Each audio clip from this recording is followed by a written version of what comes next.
The world leaders keep telling us that a deal between Iran and the United States is close. Yet there is still no agreement. So, what is actually happening? Why is a deal that appears so close proving so difficult to sign? Because Iran, the United States, and Israel are negotiating for completely different outcomes. This is no longer just a question of ending the war, it is a question of who gets to shape the Middle East after the war.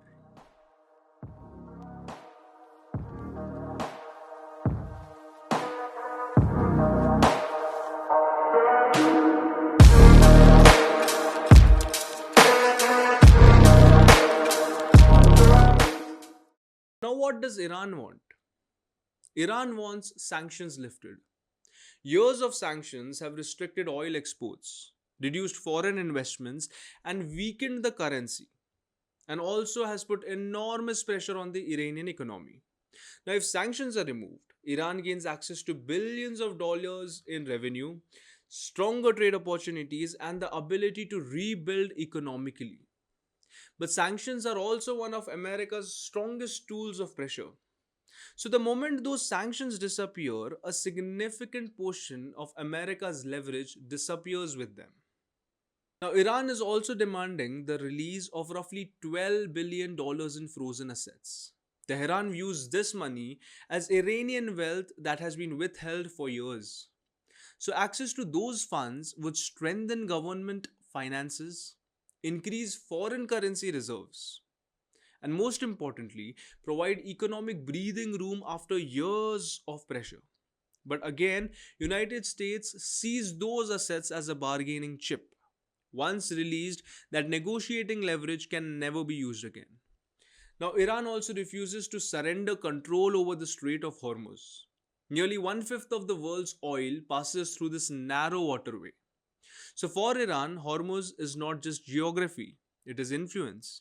It gives Iran leverage over one of the most important energy routes on earth. It gives Iran the ability to influence oil prices far beyond its border, and America hates this. Now, the most important problem, the nuclear problem. Iran's final major demand is to postpone negotiations over its nuclear program until sanctions are lifted and the war is fully over. Tehran's position is straightforward. It does not want to surrender its strongest bargaining chip before receiving anything meaningful in return. Iran wants guarantees first, concessions later.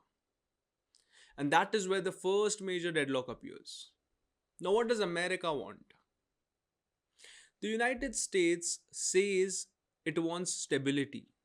But stability on whose terms? America's biggest demand concerns Iran's nuclear program. The United States wants strict limits on Iran's enrichment activities and wants large portions of Iran's enriched uranium either removed or transferred or placed under tighter international controls. Now, from American perspective, this reduces the possibility of Iran eventually developing nuclear weapons capability. Now, Iran sees this issue very differently. For Iran, surrendering enriched uranium before sanctions are lifted means giving away one of its strongest negotiating cards while receiving only promises in return. Now, this disagreement sits at the center of the entire deal. America also obviously wants the Strait of Hormuz fully open because every disruption affects oil prices, shipping costs, insurance rates, and the global economy. So, for America, stable Hormuz means stable energy markets and fewer economic shocks worldwide. America also wants Iran's regional influence reduced because a weaker Iranian network means less pressure on American allies and less Iranian influence across the Middle East. But there is another reality that despite military pressures, sanctions, and years of confrontation, Iran's government remains in power. This war failed to change the regime in Iran that many in America hoped for. Iran wants guarantees before concessions, and Washington wants compromise from Iran before guarantees. And neither side wants to move first. Now, the biggest obstacle to this deal is Israel. While Iran is negotiating to preserve its leverage, Israel is negotiating to remove it.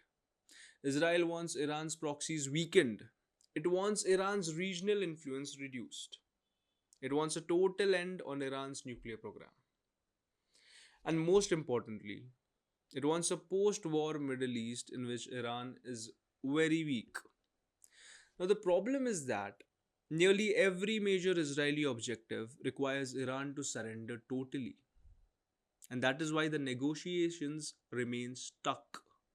Iran is trying to preserve its leverage, Israel is trying to eliminate it, and until that fundamental conflict is resolved, a final agreement will be very difficult to achieve.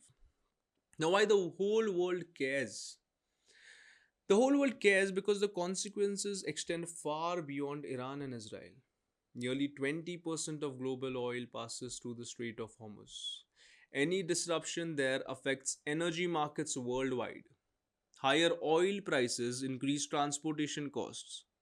Higher transportation costs increase the price of goods. And inflation eventually reaches households thousands of kilometers away from the conflict. Shipping companies face higher insurance costs. Governments face higher energy bills. Businesses face higher operating expenses. A negotiation taking place in the Middle East can affect consumers in Europe, China, India, and almost every major economy on earth. That is why the world is watching this deal so closely. Not because of who wins, but because everyone pays if the negotiations fail.